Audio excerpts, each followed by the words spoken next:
Развитие спорта – одно из главных стратегических направлений нашей страны. В этом плане в Шуском районе успешно действует спорткомплекс «Тарлан», который теперь преобразован в государственную спортшколу номер 37.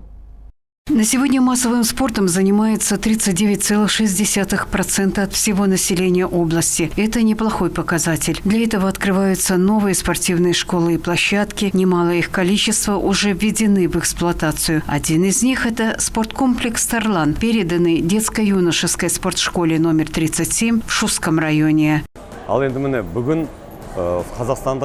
Сегодня Казахстанская федерация бокса в целях развития спорта в Жамбылском регионе делает вот такой подарок Жамбылскому облуправлению по физкультуре и спорту, передавая спортшколе номер 37 «Тарлан». Надеемся, что местные ребятишки поднимут свой спортивный уровень в целом и для региона в частности. И выражаем огромную благодарность от имени всех жамбылцев. Спорткомплекс «Тарлан» был сдан в эксплуатацию еще в 2016 году. Здесь занимались 4 видами спорта. С 2017-го он работал в рамках государственно-частного партнерства. Теперь он передается спортшколе по боксу и другим спортивным играм Казахстанской федерации бокса в Шуском районе.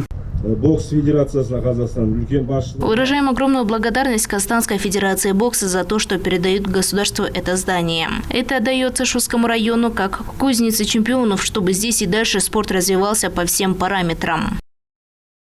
На торжества по этому случаю прибыли исполнительный директор Казахстанской федерации бокса Муратбек Махтабеков, заместитель руководителя областного управления физкультуры и спорта Нуржан Жолдаспеков. Они вручили ключи от спортивного комплекса «Тарлан». А Муратбека Саминбекулы от имени областного управления физкультуры и спорта представили к медали Национального олимпийского комитета. Кулеш Умурзакова, Нурлан Бектурсын, Калини Сипаев, 77 News.